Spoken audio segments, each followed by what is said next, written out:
and welcome to the Business of Data show. Today I will be joined by Premal Desai from the Gym Group and Amy Gershkoff Bolles from Bitly.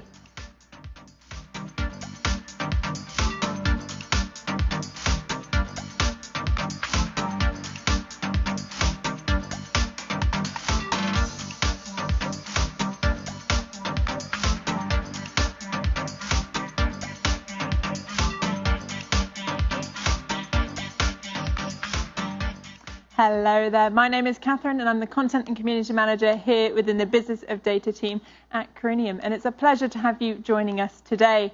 Driven by our global connected network, Corinium inspires data and analytics senior leaders to drive efficiency and innovation and follow proven paths to success. The Business of Data show is just one of the many formats that we use to showcase thought-leading insights from senior data and analytics executives. In each episode, we'll discuss the latest industry news, research, and explore the hottest topics, challenges, and opportunities. And on that note, we'd love to hear from you. If you have thoughts, questions, or perhaps a topic that you would like us to cover in a future episode, please do email them over to us at bod@coriniumgroup.com. Right, let's jump straight into today's content, shall we? Today, we are chatting all about value. Data monetization and data-driven revenue generation are top priorities for enterprises at the mature end of the data maturity spectrum. We have seen a raft of exciting innovations empower data and analytics leaders to drive real value with data in recent months. But those at the less mature enterprises sometimes struggle to deliver tangible results. This episode, we ask, how can data leaders partner with business units to ensure projects drive real value? What types of projects lend themselves to easy measurement and revenue attribution? How should enterprises approach data-driven product innovation and explore alternative ways to monetize their data assets? To explore this brilliant topic further, we have two excellent thought leaders joining me today. First up, I am joined by Premal Desai, who is the Head of Data and AI from the Gym Group. Hi Premal, how are you doing today? Hey Catherine, I'm great. How are you? I'm doing very well. Thanks so much for joining me on the Business of Data show. So let's jump right into it. Now, you are based in the UK, and I mean, so much of 2020 gyms were closed, unfortunately. And during this time, and then once you reopened, I can imagine delivering value was absolutely paramount to you. So how did you go about doing that following the UK's first national lockdown? Yeah, absolutely. So rewinding kind of a few months back, we seems like a bit of an eternity, but going back to kind of March, April time, it was certainly a little bit of a shock to the system in terms of the lockdown. But actually, from a data and AI perspective, we moved fairly quickly from a Gym Group perspective. And we did 1, 2, or 3 really interesting things at that time. We quickly tried to identify where we thought real value was from a data perspective. And we then separated that out versus those elements that we were going to put into kind of care and maintenance, because we couldn't address those at the time with the limited resources that we have. So that was the first thing that we did. The second thing was we tried to identify where we thought the real value was. And so, for example, in a business like ours, one of the things that we figured out really quickly was there are 2 types of value that we can give to internal stakeholders and value that we give back to our customers. So looking at our customers, especially, one of the real areas where we needed to communicate clearly was once the gyms were going to reopen, making sure that things like payments data was really clear and communicated really effectively. So that is something that we latched onto really, really early on in the process. The other thing that we were really keen to do was to make sure that we continued to innovate, even though the gyms were actually closed. Knowing that when the gyms were going to reopen, one of the things that was going to be really interesting for our members was how busy was a gym likely to be. So being able to provide features and functionality through apps and through our website around real-time gym busyness, invested in during that time.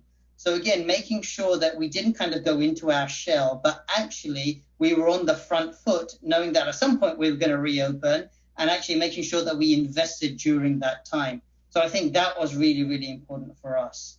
And then the fourth area was continuing to model various parts of our business. So doing lots of scenario planning to try and figure out what's likely to happen once the gyms do reopen, and where are we really going to have to focus our efforts? Brilliant. I think it's so interesting to hear that during all this uncertainty and times where, unfortunately the gyms were closed, you actually use that with your team as a time to think, right, what innovations and transformation can we see? And I mean, it's so interesting for me thinking just with my personal hat on. It's fantastic to know that you can see on an app, like you say, to know how many people are in the gym, because that is still very front of mind for people and trying to do the best they can to stay safe. And certainly something even in 2021, people will definitely be conscious about for the next few months for sure. So, Premal, thinking ahead to future value, in a recent study we conducted, 82% of our respondents believe that enterprises that don't embrace AI will lose market share to their competitors within about 5 years. What are your thoughts on this, given your role?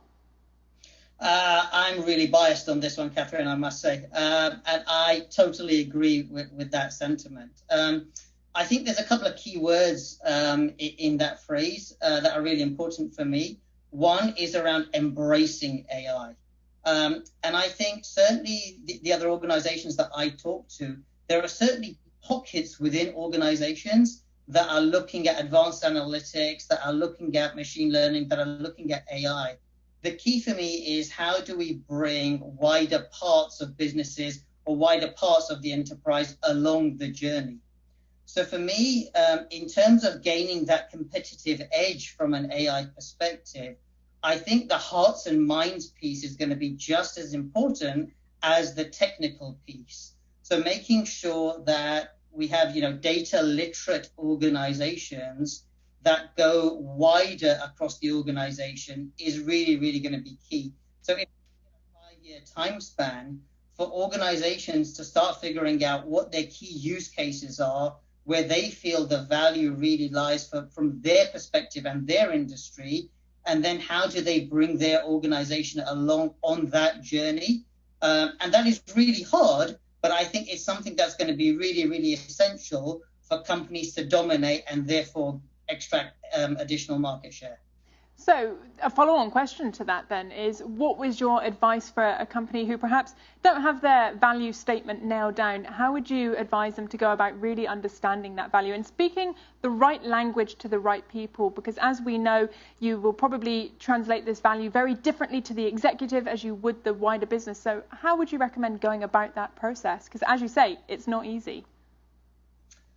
It's a great question. I think there's a lot of organizations who are jumping down the data science and AI path, but actually trying to figure out what the key business questions they're trying to answer is certainly one of the ways that I would encourage them to go forward. So figuring out a small handful of use cases where they think there is value to be gained and starting relatively small, I think is really the way forward for companies that are trying to go down this path. Not necessarily just going down the technical route, but starting with the business questions, starting to figure out, where is the monetization piece, and then actually looking to see what kind of technology, people, processes actually go on and support that. Super. Premal, thank you so much for joining me on the Data Show today. Excellent. Great to be with you, Catherine. Many thanks. Brilliant. Now, our next guest in the Business of Data show is a Business of Data favourite. Joining us all the way from San Francisco, please help me welcome Amy Gershkoff Bolles, who is the Chief Data Officer for Bitly. Hi, Thanks Amy. Thanks for having me. It's a pleasure as always, Amy. We're a big fan of you and we always love to have you on. So thank you for joining us. Now, let's dive straight in because I know you always have fantastic thoughts to share.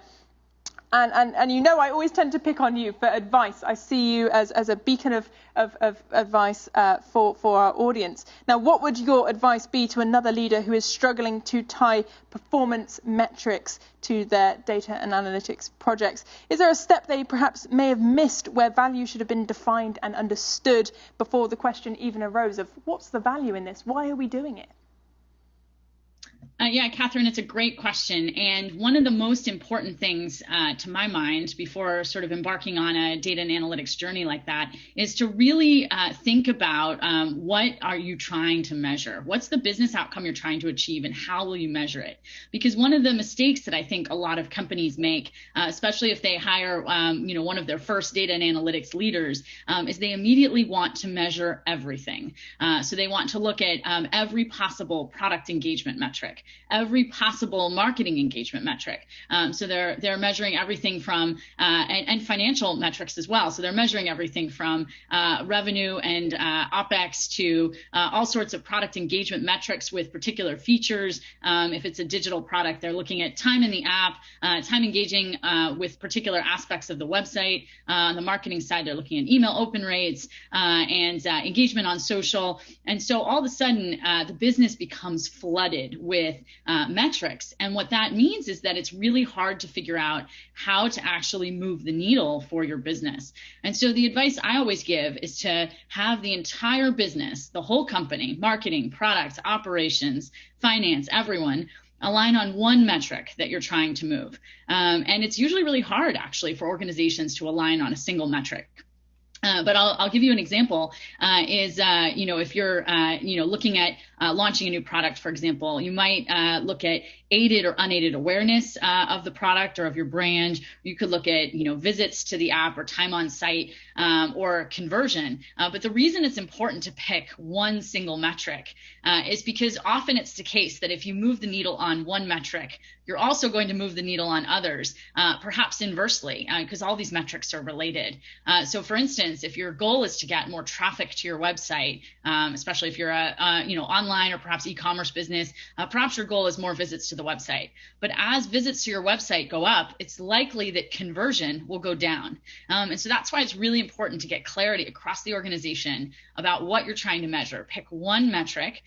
Be conscious of the fact that by moving the needle on that metric, it may make some other metrics look worse, even if that metric looks better. But that's okay, because that sort of organizational alignment enables the business to actually have real impact rather than just being flooded with a whole series of metrics and data and unsure how to move their business forward. What I find so funny, Amy, is if you look at event agendas from, say, 4 years ago, it was all about being data-driven, convincing executives to be data-driven, convincing the wider business. And now it seems it's gone the other end of the spectrum where data's everywhere. And actually it can be a little bit overwhelming. And as you say, it can be hard to focus on what is important and what perhaps can be set aside for a future project. So managing passion is certainly something we've heard on episodes of the Business of Data show before. And I think that is a particular area here that you've explored for us. Now, we mentioned it there in the intro of the show. Data monetization has been an area which is increasingly making its way onto many agendas, many organizations and businesses, no matter where you look. How has data monetization journey developed for you, Amy? Yeah, I think one of the really interesting things about the data monetization journey is that many companies have approached the data monetization journey by increasingly trading off monetization and privacy. So many companies have gotten sort of creepier and creepier with these very personalized forms of communication, whether it's in marketing emails or digital advertising. But the reality is that actually data monetization doesn't have to be a trade-off with privacy. And I think what a lot of companies have missed is that many businesses are really seeking not to understand what any specific individual is doing. They're actually trying to understand trends in the marketplace at a very broad and aggregated level. So, for example, if you're managing supply chain for any sort of manufacturing company or perhaps a retailer, what you want to know is, do you need to manufacture more of product A or product B? It doesn't really matter whether the person who is going to purchase that product is Amy or Catherine. What matters is you need to manufacture more or less. And so I think the marketplace for monetization has really missed the opportunity to provide more data just about these broad trends in consumer behavior. And, as we've talked about before, is especially in COVID times, understanding what people are going to purchase is really important. imagine if early in the pandemic we'd had a better pulse on the fact that everyone was going to rush out and buy toilet paper. Then, of course, manufacturers would have been able to get ahead of that trend.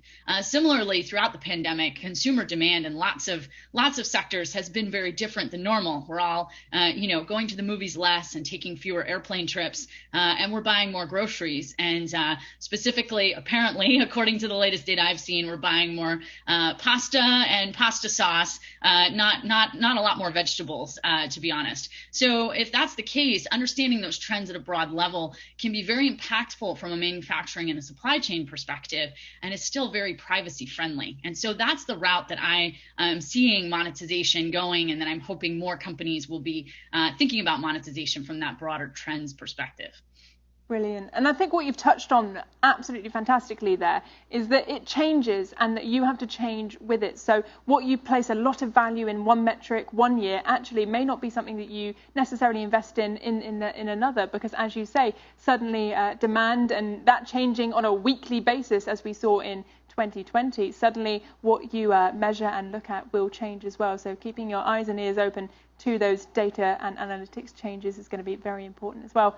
Amy, as always, thank you so much for joining us at the Business of Data. Thank you for having me. I really enjoyed that episode, but as they say, all good things must come to an end, and sadly we are out of time. What I really found of interest from this episode was how value can change and how we need to make sure we're staying on the pulse of those changes. Thank you again to our brilliant thought leaders for their contributions as always.